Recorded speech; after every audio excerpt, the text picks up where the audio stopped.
بسم اللہ الرحمن الرحیم۔ سامعین کرام السلام علیکم۔ قصص الانبیاء میں جہاں سے ہم نے سلسلہ منقطع کیا تھا، آئیے وہیں سے آگے آغاز کرتے ہیں۔ اہل بابل۔ حق و باطل کے اس مارکے میں مومنوں کی دھاک بیٹھ گئی، باطل کا زور ٹوٹنے لگا۔ آپ علیہ السلام کے حسن سلوک سے رفتہ رفتہ کفار نے آپ علیہ السلام کی مخالفت چھوڑ دی، اگرچہ دلوں میں ان کے خلاف زہر بھرا ہوا تھا۔ آپ علیہ السلام نے ہر سمت اپنا لشکر روانہ کیا۔ جنہوں نے اطاعت قبول کر لی ان کے ساتھ آسانیاں برتی گئیں، اور جو مقابلے پر آئے ان سے جنگ کی گئی۔ بابل، جہاں سے آپ علیہ السلام کو ہجرت پر مجبور کر دیا گیا تھا، وہاں کے رہنے والوں نے اپنے مذہب پر رہتے ہوئے اطاعت قبول کر لی۔ عمائدین شہر، پیشوا، با اثر افراد، سربراہ قوم اور قبیلوں کے سردار سب آپ علیہ السلام کے سامنے سرنگوں کھڑے تھے۔ آپ علیہ السلام نے طائرانہ نظر ان پر ڈالی اور فرمایا، میں وہی ادریس ہوں جس کو تم نے اذیتیں اور تکلیفیں دے کر ہجرت پر مجبور کیا۔ اب بتاؤ تمہارے ساتھ کیا سلوک کیا جائے۔ انہوں نے سنا تو خوف سے تھر تھر کانپنے لگے۔ وہی بوڑھا جو آپ علیہ السلام کے پاس وفد لے کر آیا تھا اور اس کے بعد اب نظر نہیں آیا کرتا تھا، آگے بڑھا، سر کو تعظیماً جھکایا اور تھر تھراتی آواز میں بولا، تم اس سرزمین کے فرزند ہو، ہمیں تم سے نیک سلوک کی امید ہے۔ سب لوگ امید بھری نظروں سے حضرت ادریس علیہ السلام کی طرف دیکھنے لگے۔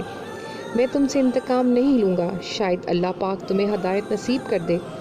آپ علیہ السلام نے ارشاد فرمایا تو لوگوں کے چہرے جو خوف سے زرد پڑ چکے تھے، اچانک رونق آ گئی۔ اس موقع پر کئی لوگ آپ علیہ السلام پر ایمان لے آئے، مگر اکثریت گمراہ ہی رہی۔ 4 حکمران۔ تھوڑے ہی عرصے میں خطۂ زمین پر بسنے والے اور جزائر میں رہنے والے سب آپ علیہ السلام کے مطیع و فرما بردار ہو گئے۔ اب آپ علیہ السلام کی حکومت ساری دنیا پر تھی۔ ایک روز ادریس علیہ السلام کی تربیت یافتگان میں سے جو علم و فضل میں صاحب کمال تھے، وہ اور دوسرے اصحاب بیٹھے تھے۔ آپ علیہ السلام تشریف لائے تو سب تعظیماً اٹھ کھڑے ہوئے۔ تھوڑی دیر تک سکوت رہا، پھر آپ علیہ السلام نے فرمایا، میں نے قطع عالم کو 4 حصوں میں تقسیم کر دیا ہے اور چاہتا ہوں کہ ہر حصے پر ایک حاکم متعین کر دوں تاکہ وہ وہاں کی سیاست اور ملوکیت کا ذمہ دار ہو۔ یہ کہہ کر آپ پھر خاموش ہو گئے اور حاضرین کی طرف دیکھنے لگے۔ سب چپ تھے۔ اس کے بعد آپ علیہ السلام نے یلادس، زوس، زکلبوس اور لبیلوس اصحاب کا نام پکارا۔ وہ اٹھ کر سامنے آ گئے۔ آج سے تم اپنے اپنے علاقے کے حاکم ہو۔ اے اللہ کے رسول علیہ السلام، آپ علیہ السلام کے ہوتے ہوئے ہم؟ اصحاب نے کہا، ہاں یہی حکم ہے۔ آپ علیہ السلام نے فرمایا تو وہ چپ ہو گئے۔ اب اس بات کو ذہن نشین کر لو کہ تمام قوانین سے مقدم شریعت کا وہ قانون ہوگا جس کی تعلیم وحی الہی کے ذریعے ہم نے تم کو دی ہے۔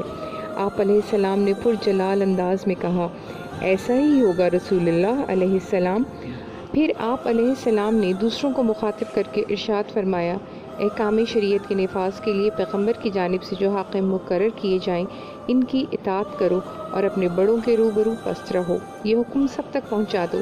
سب نے سر تسلیم خم کر دیے۔ حضرت ادریس علیہ السلام نے تمام امور سے فراغت کے بعد عبادت و ریاضت میں مصروف رہنا پسند کیا۔ اسی دوران میں آپ علیہ السلام کی حکومت و سلطنت کے ایک رکن نے مصر میں گنبد ہرما تک تعمیرات کا سلسلہ شروع کیا تو آپ علیہ السلام وہاں تشریف لے گئے اور تمام دنیا کی سیر کے بعد تشریف لائے۔ دوران تبلیغ آپ علیہ السلام اپنے اصحاب کو آنے والے انبیاء کی بشارت دیا کرتے تھے، طوفان نوح علیہ السلام کے بارے میں بتایا کرتے تھے اور اس سے محفوظ رہنے کے طریقے بھی بتاتے تھے۔ سورج پر معمور فرشتہ۔ اب آپ علیہ السلام کے دل میں حیات ابدی کی تمنا پیدا ہو چکی تھی۔ ایک دن دھوپ کی تمازت سے آپ علیہ السلام کو سخت تکلیف پہنچی۔ دل میں خیال گزرا کہ تھوڑی سی دیر میں دھوپ کی شدت سے میرا یہ حال ہو گیا، اس فرشتے پر کیا گزرتی ہوگی جو نہ جانے کتنے ہزاروں سالوں سے اس پہ مقرر ہے۔ آپ علیہ السلام نے بارگاہ الہی میں دعا کی، اے باری تعالیٰ، اس کے بوجھ کو ہلکا فرما اور سورج کی گرمی کو اس کے لیے کم فرما دے۔ دعا کو شرف قبولیت بخشا گیا اور اس فرشتے کی مصائب میں کمی فرما دی گئی۔ جب فرشتے کو سکون حاصل ہوا تو وہ سوچنے لگا اور پھر اللہ پاک کی بارگاہ میں عرض کی، اے خالق ارض و سما، یہ جو آپ نے مجھے سکون عطا فرمایا ہے اس کی وجہ کیا ہے؟ اللہ پاک نے ارشاد فرمایا، میرے بندے ادریس کی شفقت کا نتیجہ ہے جس نے تیرے لیے دعا کی تھی۔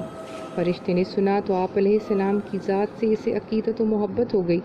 ایک دن عرض کیا، اللہ پاک مجھے ادریس علیہ السلام سے ملاقات کا شرف اور اخوت و دوستی کی عزت عطا فرمائے۔ دعا قبول ہوئی اور وہ فرشتہ ملاقات کے لیے آیا اور پھر وہ کبھی کبھی ملنے آ جایا کرتا تھا۔ حضرت ادریس علیہ السلام کی فرشتہ آفتاب سے درخواست۔ ایک دن آپ علیہ السلام تشریف فرما تھے کہ وہ فرشتہ آ گیا۔ آپ علیہ السلام نے اس سے پوچھا، تمہاری اسرائیل علیہ السلام سے بڑی دوستی ہے؟ ہاں، کیا تم ان سے میری ملاقات کروا سکتے ہو؟ کیوں؟ فرشتے نے سوال کیا۔ آپ علیہ السلام نے فرمایا، میں اس سے پوچھنا چاہتا ہوں کہ میری اور کتنی زندگی باقی ہے۔ حضرت ادریس علیہ السلام کو اپنی زندگی کے بارے میں جاننے کا خیال اس لیے آیا کہ اللہ پاک نے آپ علیہ السلام کی طرف وحی نازل فرمائی، میں آپ کے اعمال میں روزانہ تمام بنی آدم کے اعمال کے برابر اضافہ کروں گا۔ اس بات سے اندازہ ہوتا ہے کہ غالباً ان کے زمانے کے تمام انسانوں کے اعمال کے برابر ثواب مراد ہے۔ اس لیے ان کے دل میں آیا کہ پھر تو اعمال میں اور زیادہ اضافہ ہونا چاہیے۔ اس لیے انہوں نے اپنے دوست فرشتے کو بتایا کہ میرے پاس اس طرح کی وحی آئی ہے، لہٰذا میں اسرائیل علیہ السلام سے بات کرنا چاہتا ہوں تاکہ ان سے پوچھ سکوں کہ میری زندگی اور کتنی باقی ہے، پھر میں زیادہ سے زیادہ نیکیاں کر سکوں اور پھر روز قیامت پریشان نہ ہوں۔ سفر آخرت۔ دوست فرشتے نے اپنے پر کھولے اور کہا، اے نبی خدا علیہ السلام، آپ میرے پروں پر آ جائیں۔ فرشتے نے انہیں پروں پر اٹھایا اور آسمان کی طرف بلند ہو گیا۔ جب یہ چوتھے آسمان پر پہنچے تو اوپر آسمانوں سے ملک الموت یعنی حضرت اسرائیل علیہ السلام سے ملاقات ہو گئی جو نیچے اتر رہے تھے۔ دوست فرشتے نے حضرت اسرائیل علیہ السلام کو دیکھا تو ان سے حضرت ادریس علیہ السلام کے متعلق بات کی۔ حضرت اسرائیل علیہ السلام نے پوچھا، کہاں ہے نبی خدا علیہ السلام؟ فرشتے نے کہا، میری پشت پر۔ حضرت اسرائیل علیہ السلام نے کہا، مجھے حیرت ہے کہ مجھے پروردگار عالم کی طرف سے کہہ کر بھیجا گیا کہ ادریس علیہ السلام کی روح چوتھے آسمان پر قبض کر لو۔ مجھے حیرت تھی کہ وہ تو زمین پہ ہیں، پھر میں چوتھے آسمان پر کس طرح ان کی روح قبض کر سکتا ہوں؟ پھر اگلے ہی لمحے ملک الموت یعنی حضرت اسرائیل علیہ السلام نے حضرت ادریس علیہ السلام کی روح کو قبض کر لیا۔ اس واقعے کا ذکر قرآن پاک کی سورہ مریم میں موجود ہے۔ ارشاد باری تعالیٰ ہے کہ اور ہم نے ان کو اونچی جگہ سے اٹھا لیا تھا۔ اس کا یہی مطلب ہے کہ چوتھے آسمان پر آپ علیہ السلام کی روح قبض کی گئی۔ فرشتوں نے آپ علیہ السلام کی نماز جنازہ پڑھی اور بیت المعمور میں دفن کر دیا۔ اس سلسلے میں ایک روایت یہ بھی ہے کہ حضرت عیسیٰ علیہ السلام کی طرح آپ علیہ السلام زندہ آسمانوں پر اٹھا لیے گئے اور قیامت تک آسمان پر خدائے دو جہاں کی عبادت میں مشغول ہیں۔ سامعین کرام، یہ تھی ہماری آج کی ایپیسوڈ۔ امید ہے کہ آپ کو پسند آئی ہوگی۔ جانے سے پہلے اس ویڈیو کو لائک کیجیے اور شیئر کرنا مت بھولیے۔